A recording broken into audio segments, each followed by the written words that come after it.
you've got to understand, let me give you the framework of the power and the power of the people to exercise their sovereignty, and to say that the provisions of the Article 1 midwifed the governance structure and the will of the people. This is a very important component that drives elections in Uganda. Uganda is now trying to, first of all, this is about maybe the 5th major election, or so, the 6th, coming to the 6th election that we are exercising in the country from 1996. And in order to have this, for the listeners to capture clearly, you've got to understand that in order to have a clean and effective elections, you need to have a legal framework that they do have, we do have, for internal democracy. 2, the institutional framework that the Independent Electoral Commission has. Then the other third point, which is also very crucial in this, is the political will. The political will means that you must enable and finance and ensure that the Independent Electoral Commission has all the enabling environment, the capacity to conduct elections in a free and fair atmosphere environment. In order to have that and to ensure that you oversee the provisions of the Constitution being exercised effectively, you must have the Fourth Estate involved, right from the beginning and all the way. The Fourth Estate, the media, Andrew Mwenda, and the team must be fully in gear. And that's why I say that civic society comes in now. And that's why my sister, Sarah Birete, comes in.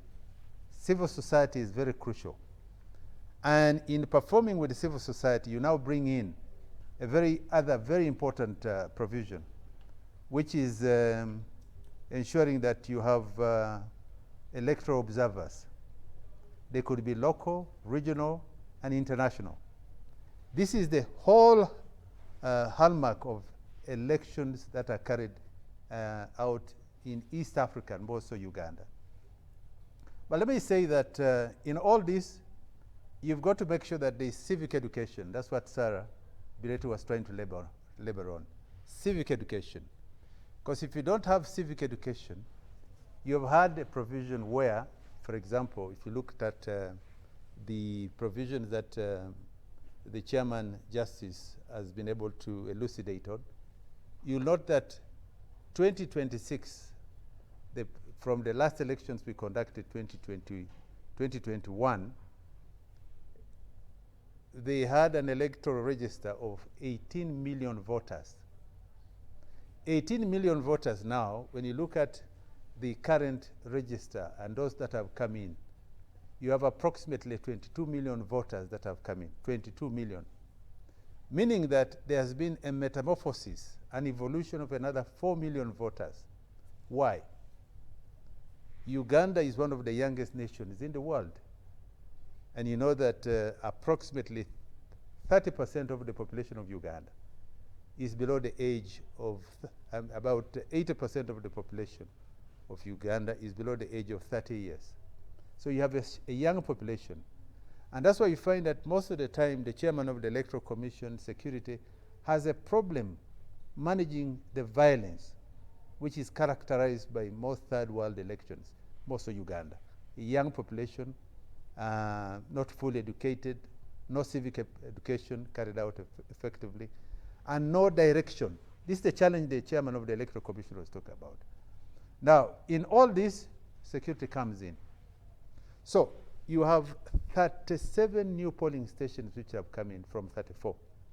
So it means that the space for elections in this country has widened.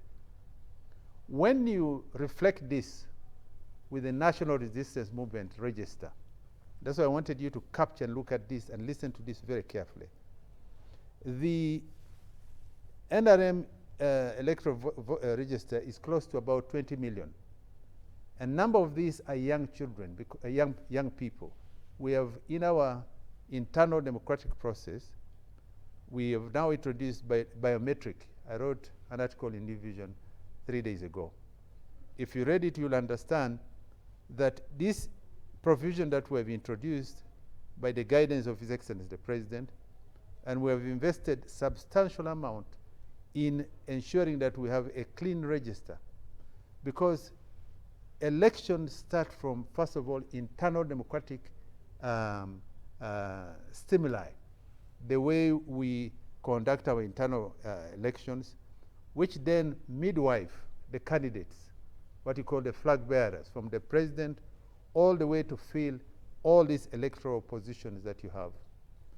The national resistance movement, therefore, in responding to your question, has tended to have, one, a clean register. Why isn't that translated